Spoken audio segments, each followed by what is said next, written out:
আসসালামু আলাইকুম।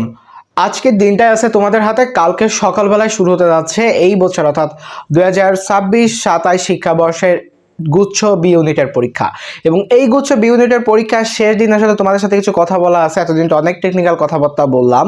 তো আজকের ভিডিওতে আমরা আসলে লাস্ট ডে প্রিপারেশন কীভাবে নিবে, অর্থাৎ একটা গুচ্ছ অ্যাসপিরেন্ট হিসেবে তোমার যেই কাজ করা উচিত বা লাস্ট দিন যেভাবে তুমি তোমার পড়া বা টাইমটা গুছিয়ে আনবে যাতে কালকে তোমার একটা বেস্ট এক্সাম হতে পারে, সেটারই আজকে কথাবার্তা বলা হবে। তো তুমি যদি চ্যানেলে নতুন হয়ে থাকো, আমি আব্দুল মুস্তাকিম, বর্তমানে পড়াশোনা করছি খুলনা বিশ্ববিদ্যালয় এবং আমি আমার চ্যানেলে এই সকল এডুকেশনাল জিনিসপত্র দিয়ে তোমাদের পড়াশোনা একটু হেল্প করে থাকি। তো প্রথমত হচ্ছে আমাদের কালকে যে এক্সামটা ওইটা অনুষ্ঠিত হবে হচ্ছে সকাল 10টায়। তো এখন যদি আমি ভিডিওটা আপলোড করে থাকি, এখন থেকে সময় আছে আমাদের হাতে 24 ঘন্টা। এখন এই 24 ঘন্টা আমাদের কিভাবে কি প্রিপারেশন নিলে আমাদের ওভারঅল এক্সাম ভালো হবে, এটাই হচ্ছে মূল কথা। বা আমি যেই টেকনিকগুলো ফলো করছিলাম বিগত হচ্ছে আমার পরীক্ষা হয়েছিল হচ্ছে রাজশাহীর পরীক্ষা দিয়েছিলাম হচ্ছে মার্চের 6 তারিখ, আর আমার গুচ্ছর পরীক্ষা হয়েছিল হচ্ছে রাজশাহীটা হয়তো বা রাজশাহী বা চট্টগ্রাম ডি ইউনিট, আর গুচ্ছর শেষ পরীক্ষা দিয়েছিলাম হচ্ছে মে 3। তাহলে আমার এই টাইমটার ভিতরে আমার কি হয়ে গিয়েছিল, একটা পড়া গ্যাপ তৈরি হয়ে গেছিল এবং এই গ্যাপ সত্ত্বেও আমি কি করে কাঙ্ক্ষিত যে ফলাফল এটা অর্জন করেছিলাম, এইটাই আছে আজকের ভিডিওর মূল কথা। প্রথমত যে কথাবার্তা সেটা হচ্ছে কি গুচ্ছ পরীক্ষা নিয়ে তোমাদের সাথে ওভারঅল যে কথাবার্তাগুলো বলার আগে সব থেকে বড় কথা হচ্ছে যে যেহেতু গুচ্ছ আমাদেরই এই বছরের অর্থাৎ আমাদের এই সেশনের 25-26 সেশনের শেষ এক্সাম হতে যাচ্ছে। আমি হয়তো বা 26-27 বলে ফেলেছি, জাস্ট এটা একটু কারেকশন করে নিও। তো এটা হয়তো বা আমাদের এই যে সেশনটা আছে, এই যে লাস্ট এক্সাম হতে যাচ্ছে 25-26 সেশনের, এবং এই শেষ পরীক্ষার পর আসলে আমাদের অফিসিয়ালি সকল অ্যাডমিশন শেষ, স্পেশালি বি ইউনিটের। এরপরে হয়তো বা জাতীয় বিশ্ববিদ্যালয়ের পরীক্ষা আছে, কিন্তু জাতীয় বিশ্ববিদ্যালয়ের পরীক্ষা আসলে তোমার কোনোভাবেই কাঙ্ক্ষিত লক্ষ্য হয়তো বা আমার ছিল না, কারণ জাতীয় বিশ্ববিদ্যালয় তুমি ছাড়া আরও বাংলাদেশের অনেক স্টুডেন্টই আসলে সেটা অ্যাসপিরেন্ট এবং তারা ওইটাই ভালো করার চেষ্টা করবে। তো তুমি তোমার লাস্ট এক্সামে যাতে তোমার একদম শেষ কামব্যাকটা দিতে পারো, এটাই হচ্ছে মূল লক্ষ্য। তো প্রথমত আজকের দিনটা যে কাজগুলো করতে পারবো, অর্থাৎ তুমি হয়তো বা আমি মনে করছি এখন তুমি পড়ার টেবিলে আসো এবং এই টাইমে তুমি যে কাজগুলো করতে পারবা সেটা হচ্ছে কি, তুমি চাইলে এখন যেহেতু সময় তোমার হাতে খুবই কম, তুমি চাইলে বাংলা বা ইংরেজির যেই মেমোরাইজিং অংশটা আছে ওইটা একটু দেখে আসতে পারো। মেমোরাইজিং এটা কি, এটা দেখতে তোমার সর্বোচ্চ দুইটা দেখতে তোমার সর্বোচ্চ 1.5 থেকে 2 ঘন্টা সময় লাগবে, কারণ যতগুলো মেমোরাইজিং আছে সবগুলো যদি তোমার পড়া থাকে জাস্ট চোখ বোলা যাও, এখান থেকে অ্যাটলিস্ট বাংলা ইংরেজি মিলিয়ে তুমি 4 থেকে 5টা প্রশ্ন পাচ্ছ। এই 4 থেকে যে 5টা প্রশ্ন এটা তোমাকে কালকে তোমার কনফিডেন্স বুস্ট আপে অনেক হেল্প করবে এবং এইটা করতেও তোমার হাতে কিন্তু বেশি সময় লাগবে না, কারণ 2 থেকে 3 ঘন্টার ভিতর মেমোরাইজিং শেষ করা যায়। এটা যদি কেউ খুবই ভালো করে ডিটেল ওয়েতে পড়ে থাকে তার পক্ষে সম্ভব। এরপরে যেটা আসা যায়, এরপরে আমরা কি করব, আমরা তো জিকের জন্য কি করতে পারি। তো জিকের জন্য তোমরা যেটা করতে পারো সেটা হচ্ছে রিসেন্ট জিকে, অর্থাৎ রিসেন্ট জিকে যেটা আছে ওইটা তোমরা সলভ করতে পারো। রিসেন্ট জিকে যদি তুমি সলভ করো, এখন লাস্ট মোমেন্টে রিসেন্ট জিকে করতেও বেশিক্ষণ লাগবে না, ওইটা করতে সর্বোচ্চ 1 ঘন্টা লাগতে পারে। রিসেন্ট জিকে যে কোনো বইটই আছে ওইগুলো যদি তুমি দেখো যে তোমার হাতে 1 থেকে 1.5 ঘন্টার মতো সময় লাগতে পারে। তো 1 থেকে 1.5 ঘন্টায় তুমি চাইলেই রিসেন্ট জিকে খুব ভালো করে শেষ করতে পারতেছো। এখন এই রিসেন্ট জিকে শেষ করার পর আসলে আমাদের আর করণীয় কি, এরপর আমরা কি পড়বো না পড়বো। তো এরপর আসলে তোমরা তোমাদের যে বিগত বছর কিছু প্রশ্ন ব্যাংক আছে এই প্রশ্ন ব্যাংকগুলো তোমরা সলভ করতে পারো, কিন্তু খুব বেশি আসলে এটার পিছনে টাইম দিও এখন তুমি যতটা বলো তুমি 5টা 6টা মেইন হচ্ছে তোমার সেই এনভায়রনমেন্টে আসতে হবে, অর্থাৎ এক্সামের যে এনভায়রনমেন্ট ওইটা হচ্ছে সব থেকে বড় ব্যাপার। তো তোমার কালকের এক্সাম, তো এই জন্য যেটা হবে, তো এরপরে সে এইটা করতে এবং তুমি যে প্রশ্ন সলভ করতে করতে এইটা করতে করতে আসলে তোমার আজকে রাতটা শেষ হয়ে যাবে আমার যতদূর মনে হয়। কারণ এছাড়া আর যদি কোনো স্পেসিফিক টপিক থাকে যেটা তোমার পড়তে বা বুঝতে অসুবিধা আছে, তুমি চাইলে সেটা পড়তে পারো, কিন্তু আমার মনে হচ্ছে যে নতুন কোনো জিনিস কারণ পড়তে গেলে আছে সবকিছুই মনে হবে যে আমি কিছুই পারি না। তো এই জিনিসগুলো একটু অ্যাভয়েড করো, নতুন জিনিসগুলো পড়া থেকে নিজের একটু বিরক্ত রাখো, পুরানো জিনিসগুলো বারবার পড়ো, কারণ লাস্ট দিকে পড়তে পড়তে পড়তে আসে তোমার প্রিপারেশনটা একদম সংকুচিত হয়ে আসতেছে এবং এই জন্য তোমার পড়ার পরিমাণও কিন্তু কমে এসেছে। এবং আজকে রাতে যেহেতু আমি বলবো যে যেহেতু কালকে সকালে পরীক্ষা, হয়তো বা কারো অনেক দূরে তোমাদের সিট পড়েছে, এবং মেক শিওর যে কোথায় কি সিট পড়েছে এটা আজকে রাত্রে প্রয়োজনে একবার নিজে চেক করো বা অন্য কাউকে দিয়ে চেক করাও যে আসলে তোমার যে সিটটা এটা কোথায় পড়েছে। অর্থাৎ তোমার যে অ্যাডমিটটা আছে, অ্যাডমিটে অবশ্যই 2 কপি অ্যাডমিট নিবে। এইটা তুমি রাতে প্রয়োজনে তুমি ফাইলটা রেডি করে ফেলো। ফাইলে কি কি নিতে পারো, তুমি চাইলে ফাইলে একটা তোমার যে বল পয়েন্ট কলম আছে ওই কলমটা নিতে পারো। পাশাপাশি হচ্ছে অ্যাডমিট নিবে, তোমার যেই বলা থাকে যে এইচএসসি রেজিস্ট্রেশন বা অ্যাডমিট কার্ড যেটার কথা বলা থাকে ওইটা নিবে। তুমি যে স্কেল নিতেও পারো, নাও নিতে পারো, কারণ স্কেলের আসলে কোনো কাজ নেই যাদের আসলে ব্যবহারিক পরীক্ষা বাদে। কিন্তু স্কেল অনেকে নেয় কারণ কি তার ওই যে প্রশ্ন দিয়ে চাপা রাখে বা যে কোনো কিছু আসলে। আর ছোট একটা পট পানি নিতে পারো, কারণ যেহেতু গরমের দিন আর টেনশনে আসলে তুমি হাঁপিয়ে যেতেই পারো, তো একটু পানি যদি থাকে একটা পরীক্ষার মাঝে তুমি একটা সিপ নিয়ে নিলে এটা তোমাকে অনেকটাই বুস্ট করবে। পাশাপাশি হচ্ছে এই যে তুমি ফাইলটা রেডি করতেছো, এইটা ফাইলটা অবশ্যই রাতে কাউকে দিয়ে রিচেক করে নিও, কারণ তুমি হয়তো বা কোনো জিনিস মিস করে যেতে পারো, কিন্তু 2-3 জন নিয়ে করলে জিনিসটা তোমার কাছেও ভালো লাগবে। এরপর সকাল সকাল ঘুমিয়ে যাবে, এবং আজকে রাতে যেন খাওয়া দাওয়া খুব ভালো করে হয়, কারণ কি পরীক্ষার আগের রাতে যদি ঘুম খারাপ হয় তোমার কিন্তু সমস্যা হয়ে যাবে। কি সমস্যা? কারণ কি তোমার ব্রেন কোল্যাপস করবে। কালকে সকালবেলা যখন তুমি পরীক্ষা দিতে যাবে, তোমার যদি 10টায় পরীক্ষা, তাহলে তোমার বাসা থেকে অ্যাটলিস্ট ঘুম থেকে উঠতে হবে কয়টায়? ফজরে আর নামাজ পড়তে যদি তুমি ওটা অ্যাটলিস্ট 5:30টায়, 5:30টায় উঠার পরে তখন আর তোমার ঘুম আসবে না। কেন ঘুম আসবে না? কারণ আনাদিন ঘুম আসলো, কালকে ঘুম আসবে না, কারণ ওই পরীক্ষার টেনশন। তো তুমি চাইলে সেই টাইমে একটু তোমার এইগুলো একটু রিভিশন দিতে পারো। আবার দিতে দিতে দেখবো যখন 6টা থেকে 7টা বেজে যাচ্ছে, অনেকের বাসার পর বেজে 7টার ভিতরে আসলে তুমি মানসিক প্রস্তুতি নিয়ে নাও। এবার 7টা বাজার সাথে যেটা করবে, তুমি আস্তে আস্তে খাবারের টেবিলে চলে যাও, খাবারটা খেয়ে নিও। অবশ্যই খাবার খেয়ে যাবে, কারণ তোমার যেহেতু একটা লং এক্সাম, একটা খুব বড় একটা পরীক্ষা, তো এইটার জন্য অবশ্যই তোমাকে সেরকম ভাবে প্রিপারেশন নিয়ে আসতে হবে। এবং প্রিপারেশনের জন্য অবশ্যই তোমার এনার্জি প্রয়োজন, কারণ কি তোমার ব্রেনকে তো কাজ করাতে হবে। এখন তোমার যদি ব্রেনের নির্দেশ থাকে খাবার দাও খাবার দাও খাবার দাও, তো তুমি এক্সামে কি করে মনোযোগ দিবে? তো এই পরীক্ষার দিকে তো খেয়াল দিবে। এবার 7টা থেকে খেয়ে দেয়, এরপর আস্তে আস্তে অনেক জায়গায় জ্যাম থাকবে এবং অনেক দূরে হতে পারে সেন্টার, এই জন্য একটু আগে বের হয়ে যাও প্রয়োজন ওইখানে যেয়ে। এরপর এক্সাম হলে গেলে, এক্সাম হলে যাওয়ার পর কালকে সকালে তো বললাম যে এক্সাম হলে গেলে এক্সাম হলে যাওয়ার পর ওইখানে আসলে তোমার যে কাঙ্ক্ষিত যে সিটটা আছে ওইটা খুঁজবে, ওইখানে গিয়ে ওইখানে বসবা, সিটটা খুঁজে দেখবা ওখানে বিভিন্ন ধরনের তোমার প্রতিনিধি থাকে, বিএনসিসি স্কাউট বা ওই যে বিশ্ববিদ্যালয়ের ওদের নিজস্ব অনেক লোকজন দিয়ে তারা তোমাদের পরীক্ষাটা দেখে থাকে। তো তাদের দিয়ে দেখে নিবে আসলে কোথায় এবং কোন রুমে পড়েছে, এবং ওখানে বিভিন্ন জায়গায় বিভিন্ন চার্ট দেওয়া আছে, যে ক্যাম্পাসে হোক। এটা বাংলাদেশের সব ক্যাম্পাসে এই কাজগুলো করা হয়। তো গুচ্ছভুক্ত গুলো তো করাই হবে। তো ওইখানে গিয়ে তোমরা সেই যে সিটটা আছে ওইটাই বসবে, এবং ওইটাই বসার পর তোমাদের যে সিটে আছে ওখানে বসার পর দেখবা যে আশেপাশে আসলে পরিবেশটা কেমন, মানে কোথায় কি আছে একটু দেখলে। কিন্তু তোমার তো কোনো ধরনের কোনো গল্প সল্প করার দরকার নেই। যদি কেউ কমন ফ্রেন্ড বেঁধে যায়, কমন ফ্রেন্ড বেঁধে যাক, সমস্যা নেই, পরীক্ষার হলে বাদতেই পারে। কিন্তু আসলে ফ্রেন্ডের সাথে খুব গল্প করে হাসি তামাশা করে এই জিনিসটা আসলে দরকার নেই। কারণ কি তুমি হ্যাঁ কথা বলতে পারো, কি খবর না খবর কুশল বিনিময় করতে পারো, কিন্তু পরীক্ষার আগে আসলে অত কথা বলে তুমি হয়তো বা তোমার ফ্রেন্ড তো বললো কিছু একটা, তুমি ডিমোটিভেট হয়ে গেলে, মানে এই জিনিসটার সাথে আসলে আমি রিলেট করতে পারি না। কারণ কি এই যে এত গল্প পরীক্ষার আগে সম্ভব না বা করাও যায় না, কারণ টেনশনে কাজ করে না, হাত পা কাঁপা শুরু করে দেয়। তো ওই জন্য নিজেকে সান্ত্বনা করতে হবে, প্রয়োজনে বারবার সৃষ্টিকর্তার দোয়া করতে থাকবা। দোয়ার যে ব্যাপারটা আছে এটা অবশ্যই কাল রাত যাকে হয়তো বা তুমি মনে করো যে আসলে তুমি তার কাছ থেকে দোয়া ডিজার্ভ করো, তার কাছে দোয়া করবো। আমার পক্ষ থেকে তোমাদের জন্য অনেক অনেক দোয়া। আর দোয়া জিনিসটা আসলে অনেক জায়গায় কাজ করে, যেখানে কোনো কিছু কাজ করে না এখানে দোয়া কাজ করে। তো এই দোয়ার জিনিসটা খুবই গুরুত্বপূর্ণ। নিজের বাবা মার কাছে দোয়া করবা, দোয়া চাবা, এবং তার কাছে দোয়া করবো যে বাবা তোমরা আমার জন্য দোয়া করো, আমি সঠিক পরিশ্রম করেছি, বাকি আল্লাহ ভরসা। এক্সাম হলে গেলে বা তোমার যে কোয়েশ্চেন পেপার, তো এক্সাম হলে তো একটা নির্দিষ্ট টাইমে ঢুকতে হচ্ছে, অর্থাৎ আমি যে কাজগুলো করেছি বা আমি যেগুলো করে হচ্ছে নির্দিষ্টভাবে চান্স পেয়েছিলাম, আমি ওইটাই আসলে তোমাদের উপর রিলেট করে বলতেছি। তো ওইটাই করবো কি এক্সাম হলে বসার পর এবার দেখবে যে টিচার আসতেছে, টিচার আসার পর টিচার তোমাকে খাতা দিবে।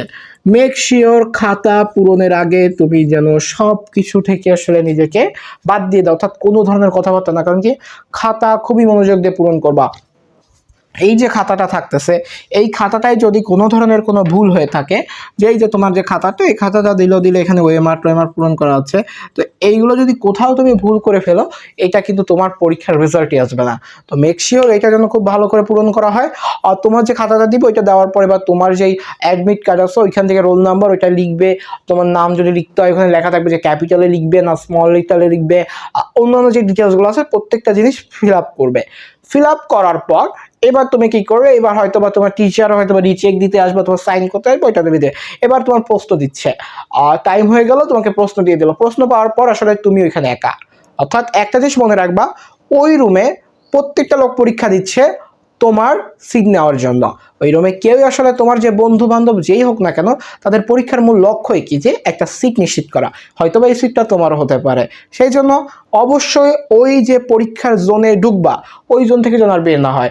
অর্থাৎ একদম ফুল স্টিডিভাবে, একদম খুব খেয়াল মনোযোগভাবে, খুবই একদম মানে বলতে পারো যে দুনিয়াদারি সব চিন্তা বাদ দিয়ে প্রশ্নের দিকে খেয়াল করবা, কারণ ওই একটা ঘন্টা হচ্ছে তোমার, ও একদম একটা ঘন্টায় কয়টা 100টা এমসিকিউ লিখতে হবে। তো এই 100টা এমসিকিউ দাগাতে তোমার অ্যাটলিস্ট অনেকটা টাইম প্রয়োজন। তো তুমি যদি এখন অন্যদিকে খেয়াল করো, তুমি তো পারবা না। এবার হচ্ছে তুমি দেখবা যে আসলে প্রশ্ন তুমি চাইলে একবার পড়ে দেখতে পারো, যে প্রশ্নের তো 3টা সেকশন থাকে, আমরা এটা মুছে ফেলি। আমাদের যেহেতু খুব ডিটেল একটা ভিডিও হচ্ছে, এবং আমি বলেই দিচ্ছি যে একদম কি করবা না করবা, পাশাপাশি কি হবে না হবে। তো একদম যখন তোমরা 100টা প্রশ্ন পাচ্ছ, এখানে আছে বাংলা, ইংরেজি, আর হচ্ছে কি জিকে। তো বাংলা অংশ দেখবা, আসলে বাংলা অংশের গদ্য থেকে কয়টা এসেছে, পদ্য থেকে, ওইটা তোমার রিলেট করা নেই, তুমি চোখ বুলারেই বুঝতে পারবা তুমি যদি পড়াশোনা করো। তো কয়টা গদ্য থেকে বা কয়টা প্রথম পত্র থেকে এসেছে, কয়টা দ্বিতীয় পত্র থেকে এসেছে, কয়টা মুখস্থ এসেছে তুমি জানো। আবার ইংরেজিতেও এরকম কয়টা পাঠ্য বই থেকে এসেছে, কয়টা গ্রামার থেকে এসেছে, এবং কয়টা মুখস্থ এসেছে। এবং সাধারণ জ্ঞানে মৌলিক জিকে আছে, বাংলায় জিকে আছে, ইন্টারন্যাশনাল জিকে আছে, অর্থাৎ মৌলিক জিকে বলতে তোমাদের এসএসসি সাবজেক্টগুলো, ওই প্রত্যেকটা তুমি দেখলে এখন হচ্ছে যেটা আমার এমসিকিউ ফিল আপের যে কাজ। এখনই আসে যে টেকনিকটা, অর্থাৎ যেই টেকনিকটা আমি ফলো করেছিলাম। তো আমি আসলে এমসিকিউগুলোকে কয়েকটা ধাপে সলভ করতাম। আমি এটাকে বিভিন্নভাবেই বলি, যে এটাকে আমি স্টেপ বলি, যে আমি সবসময় 4টা স্টেপে প্রশ্ন সলভ করি। একটা হচ্ছে স্টেপ অন। স্টেপ অনটা হচ্ছে একদম আমি প্রথমে প্রশ্ন একদম 1 হতে 100 যেগুলো আমি 100% শিওর, জাসমিন হচ্ছে এইটার উত্তর আমি জানি, দুনিয়া উল্টে গেলেও এটার ভুল আমার হবে না, আমি সেগুলো আগে অ্যান্সার করতাম। এখন সেটা কীভাবে অ্যান্সার করতেছি, ধরো আমার এই আছে 1, অবশ্যই কালো পেন দিয়ে করবা। ধরো এই যে 1 আছে, 2, 3, 4, 1-এর উত্তর গ হবে, গ পূরণ করলাম। 2-এর উত্তর আমি জানি না, 3-এর উত্তর আমি জানি, এটা কমন, এটা হচ্ছে খ হবে, খ পূরণ করলাম। গর উত্তর আমি জানি না, গেল। এইভাবে করতে করতে করতে দেখবা কি তোমার অলমোস্ট বলতে পারো যে 30% থেকে 40% প্রশ্ন সলভ হয়ে যাবে, যদি তুমি সেভাবে। আর যদি দেখো যে আসলে এইখান থেকে প্রশ্নের টাইপটা তুমি বের করতে পারো, জাস্ট এবারে প্রশ্ন কি হার্ড হয়েছে, না মিডিয়াম হয়েছে, না অ্যাভারেজ হয়েছে, না শর্ট, খুবই দুর্বল বা খুবই সহজ হয়েছে। যখন দেখবা যে ফার্স্ট স্টেপে তুমি 20 থেকে 30% প্রশ্নের অ্যান্সার করতে পেরেছো, তখন বুঝবা যে আসলে প্রশ্ন অ্যাভারেজ। এবার দেখতেছো যখন তুমি প্রথম ধাপে আসলে হয়তো বা কেউ 50% প্রশ্ন করে ফেলছে, এটা একদম এক্সেপশনাল যদি কেউ পারে, দুই একজন, সবাই যদি দেখতেছো যে সবার দিকে তো তাকাতে পারছে না, কিন্তু তুমি মনে হচ্ছে যে এই যে প্রশ্নটা আমি অর্ধেকের বেশি সলভ করে ফেলছি, তখন বোঝা যায় প্রশ্নটা বিলো অ্যাভারেজ হয়েছে, এবং এই প্রশ্নে আসলে কাটমার্ক খুব হাই যাবে। এখন এই জিনিসটাই বলে না যে ভাই আসলে গুচ্ছ পরীক্ষায় কাটমার্ক কত হবে, এটা আমি আসলে চিন্তা করি যে পরীক্ষার প্রশ্নটা দেখে আমি কিভাবে কাটমার্ক বলবো, আবার যদি আমি প্রশ্নই না জানি যে এবার প্রশ্ন কেমন হয়েছে। তো এইটা হচ্ছে তোমার উপস্থিত বুদ্ধি। যেমন কি আমি যখন আমার পরীক্ষার হলে বসলাম, আমি পরীক্ষার হলে দাগানোর পর আমি ফার্স্ট স্টেপে দেখি আমার খুব বেশি মিলে গেছে। এখন এই মিলে যাওয়ার মানে হচ্ছে প্রশ্ন অ্যাভারেজ হয়েছে, একটু সহজ হয়েছে, কিন্তু প্রথম পত্র অনেক বেশি দিয়ে দিয়েছে। এখন আমি চিন্তা করছি এই প্রশ্নে যদি আমি ক্যালকুলেটিভ দাগাই, আমার চান্স হবে না। আমি আগের 2-1টা পরীক্ষা, আমি রাজশাহীর পরীক্ষা, চট্টগ্রাম পরীক্ষা খুবই ক্যালকুলেটিভ দাগায় আসছি, এবং ওইখানে আমার ক্যালকুলেটিভ মার্কই আছে, কিন্তু আমার 2 মার্ক 3 মার্কের জন্য সরে যাচ্ছে, অর্থাৎ আমার পজিশন ওয়েটিংয়ে ছিল। যার পরে আমি চিন্তা করলাম যে আসলে আমি যদি এইখানেও ক্যালকুলেটিভ দাগাতে যায়, আমার এই সিটটাও শেষ, এবং আমার এই বছরটাই শেষ, কারণ আমার ওই বছরের শেষ এক্সাম ছিল গুচ্ছ এক্সাম। তখন আমি কি করলাম, তখন চিন্তা করলাম যেহেতু এটা আমার আমার অলমোস্ট 40%-এর একটু বেশি, অর্থাৎ 40-45% প্রশ্ন, অর্থাৎ আমি 35 থেকে 40টার মতো প্রশ্ন হচ্ছে দাগিয়ে ফেলেছিলাম ফার্স্ট স্টেপে, অর্থাৎ 100% শিওর। তখন আসলে আমি দেখলাম যে প্রশ্নটা বিলো অ্যাভারেজ আছে, এবং অ্যাভারেজও বলা যেতে পারে। এবং ওইটার পরে যেটা দেখলাম যে এরপর যে স্টেপ, সেটা হচ্ছে স্টেপ 2। স্টেপ 2 হচ্ছে যেইগুলো অর্থাৎ তুমি বলতে পারো যে একটু চিন্তা ভাবনা করতে হবে, অর্থাৎ একটু চিন্তা ভাবনা কি, এটাকে আমি বলে থাকি 70-30। 70-30 কি, অর্থাৎ তুমি এটা মনে হচ্ছে যে এটার অ্যান্সার এটা হতে পারে, কিন্তু আবার মনে হচ্ছে যদি না হয়, একটু ভেবেচিন্তে, এই একটু ভেবেচিন্তে যে প্রশ্নগুলো আছে এইগুলো হচ্ছে স্টেপ 2-তে করবা। অর্থাৎ তুমি যেটা পড়লে পারো, না পড়লে না, অর্থাৎ যেটা তুমি হয়তো পড়লে একটু চিন্তা করলে পারবা, 100% অ্যান্সার দেওয়ার পরে যখন তুমি এইটাই চলে আসবা, এইটা তোমার কাছে যেগুলো একদম তুমি পারতেছো ওইগুলাই দাগাবা, যেগুলো পারতেছো না এগুলো বাদ দিয়ে যাবা, যেটা দেখছো তুমি পড়েও পারতেছো না ওইটা পরের স্টেপ। পরের স্টেপটা আমি কি, পরের স্টেপ হচ্ছে স্টেপ 3, এটা হচ্ছে আমি যেটাকে বলে থাকি এটা হচ্ছে 50-50। 50-50 স্টেপটা কীভাবে কি কাজ করে, অর্থাৎ তুমি এই যে একটু আগে পড়েছো না, যে অ্যান্সারগুলো পড়ে আসছো ওইটার ভিতর তোমার কনফিউশন তৈরি হয়েছে। কিভাবে কনফিউশন তৈরি হয়েছে?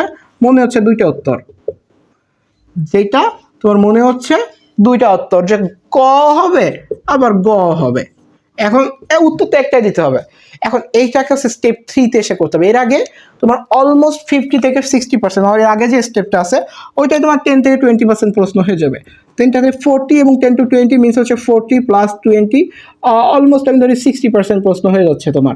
তো 60% প্রশ্ন হয়ে গেলে এরপর এই যে স্টেপটা আছে এখানে গেলে অলমোস্ট 10 থেকে 15% বা এর থেকে বেশি প্রশ্ন সলভ হয়ে যায়। অর্থাৎ আমি মনে করি যে চান্স পাওয়ার জন্য তো আসলে 100%-এর প্রস্তুতি লাগে না, চান্স পেতে 70 থেকে 80%, অনেক সময় 60 থেকে 70% হলেও হয়। তো আমরা একদম যদি একদম রিস্ক বা একদম রিস্ক ছাড়া ধরি, তো আমরা ধরি 70 থেকে 80% আমাদের হচ্ছে সে কাঙ্ক্ষিত মার্ক। তো এই যে স্টেপটাতে 50-50-তে আসলে তোমার অলমোস্ট 10 থেকে 15% প্রশ্ন হবে। তো আমি ধরে নিচ্ছি এখানে ধরো 15%, দেন তাহলে প্লাস 15 হয়ে যাচ্ছে কত, 75%। এই হচ্ছে আমার চলে গেল কে স্টেপ 3। এবার আসছে একটা খুবই কঠিন স্টেজ, সেটা হচ্ছে স্টেপ 4। এবং এর পরে আসলে আমি আর কোনোভাবেই মানে দাগানোর যে সাহসটা এটা হারিয়ে ফেলছিলাম, আর আমি দাগাইছিলাম না। এটা স্টেপ 4টা হচ্ছে 30-70। দ্যাটস মিন হচ্ছে আমি আমার যে উত্তর এইটা ভুল আর সঠিক হওয়ার সম্ভাবনা আছে মাত্র 30%, ভুল হওয়ার সম্ভাবনা আছে 70%। মানে আমি এটার সম্পর্কে কিছু জানিই না, মানে এইটা কই থেকে আসে কিছু জিনিস তো 100% জানি না। মানে কিছু তো আমি পড়েছি, যেগুলো এসেছে আমি যদি পড়ে থাকি কিছু তো আমার একটু মনে আছে, কিন্তু সঠিক এই টপিকে আসলে আমার কোনো ধরনের কোনো জ্ঞান নেই। এখন আমি কি করতে পারি, এই স্টেজে এসে যা যেটা হয়, খেলা কিন্তু এইখানেই ঘুরে যায়। অর্থাৎ স্টুডেন্টের রেজাল্ট এইখান থেকেই উঠবে, আবার এইখান থেকেই নামবে। প্রথম 3টা স্টেপ অর্থাৎ 1, 2, 3, ফার্স্ট স্টেপ তোমার চান্সের দিকে তোমাকে আগায় নিয়ে যাবে। সেকেন্ড স্টেপ তোমাকে অর্থাৎ এটা দিয়ে তুমি পাস করতে পারবা, এটা দিয়ে তুমি চান্স ইনশিওর করতে পারবা, এটা দিয়ে তোমার পজিশনে কিছুটা উপর উঠবে। কিন্তু এই যে স্টেজ 4, এইটাই আছে আস্তে আস্তে তোমার পজিশন হয় বাড়াবে নয় কমাবে। এটা হচ্ছে সম্পূর্ণ লাকের উপর, বলা যেতে পারে মাসেল মেমোরির উপর। যে তুমি যে কোনো কোনো এমসিকিউ আছে যে তুমি প্র্যাকটিস করছো এবং তোমার মনে হচ্ছে যে এটার অ্যান্সার গ হবেই, এটা শিওর, মানে তুমি হচ্ছে এটা গ হবেই, কিন্তু তুমি আসলে এই টপিকে জানো না, তুমি প্রশ্ন কোথাও না কোথাও দেখেছো। তো এই গটা যে হবেই এই কথাটা তুমি যখন চিন্তা করতেছো, এইরকম তোমার অলমোস্ট 4 থেকে 5টা প্রশ্ন বের হয়ে যাবে যে গ হবেই। তো এই 70 থেকে তোমার অলমোস্ট 70 থেকে 80% প্রশ্ন যদি অ্যান্সার তুমি করে আসতে পারো, এখান থেকে বিলো অ্যাভারেজ যদি মার্কও বাদ যায়, আমি বলে দিচ্ছি তুমি 65% মার্ক অ্যাটলিস্ট পাওয়া, 65 থেকে 70% মার্ক অ্যাটলিস্ট পাওয়া উচিত। কারণ যদি তুমি এইভাবে ক্যালকুলেট হিসেব করে দাগাও, এবং এই মার্কে পাইলেই আশা করা যায় যে একটা ভালো একটা চান্স হবে। কারণ এর থেকে কম মার্কেও চান্স হতে দেখছি, কিন্তু এর থেকে বেশি মার্কে হতে দেখছি। কিন্তু মেইন কথা হচ্ছে যখন দেখবা যে আসলে তোমার ওইখানে মার্কগুলো আসলে যে একটু বেশি হচ্ছে, বা তুমি দেখতেছো যে খুব সহজ এসেছে, তোমার কাছে হয়তো বা মনে হতে পারে তৎক্ষণাৎ যে প্রশ্নটা খুব কঠিন, কিন্তু আস্তে আস্তে যখন তুমি পড়বা তোমার কাছে মনে হতে পারে যে আসলে সহজ। তুমি চাইলে যদি চাও যে রিস্ক নিতে পারো, এটা না পারো। এবার হচ্ছে এই হচ্ছে একদম খুব ক্যালকুলেটিভ কথা। এবার হচ্ছে কিছু অ্যাজ এ বড় ভাই যেটা বলতে পারো এই কথাটাই বলতে হয়। তো এটা একটু মুছে নিয়ে বা এটা থাকুক, সমস্যা নেই, থাকলেও আমাদের অসুবিধা হচ্ছে না। তো যে কথাবার্তা যেটা সেটা হচ্ছে কি, এই যে কথা, এটা হচ্ছে আমি একদম যদি আমার কোনো ভাই পরীক্ষা দিত বা আমার কোনো বোন পরীক্ষা দিত, আমি তাকে বলতাম। সেটা হচ্ছে শোন, তুমি করেই বলি বা তুই করেই বলি, সেটা হচ্ছে কি বিগত 5 থেকে 7টা মাস রাতের ঘুম হারাম করে পড়াশোনা করছিস। এখন এই টাইমটা যদি তোরা এসে কোলাপস করিস, আসলে আর কিছু করা থাকবে না। বিশেষ করে দেখ আন্টি আঙ্কেল যেভাবে কষ্ট করতেছে, এইটা হচ্ছে সব থেকে বড় কথা। কারণ তাদের যে পরিশ্রম, তাদের যে এইটা, যখন আসলে এতদিন তো বলেছি যে পরিশ্রম করতে করতে যখন হাঁপিয়ে যাবি, তখন যে দেখ আসলে বাবা মা কেমন আছে, বাবা মা কি করতেছে, তুই প্রয়োজনে কালকে তাদের কাছ থেকে একটু যা, তাদের কাছে বস, যে বাবা মা আসলে আজকে রাতে তুই বসে বলছি আসলে বাবা মা শোনো, আমি আমার সর্বোচ্চ দিয়েছি, বাকি তোমাদের দোয়া এবং সৃষ্টিকর্তা তিনি যদি চান আমার হয়তো বা ভালো কোথাও চান্স হবে। আমি এতদিন তো এত চেষ্টা করেছি এবং দেখেছো তো আমার কি ফলাফল এসেছে। তো আমি যদি নাই করতাম তাহলে তো আমার এই ফলাফলগুলো আসতো না।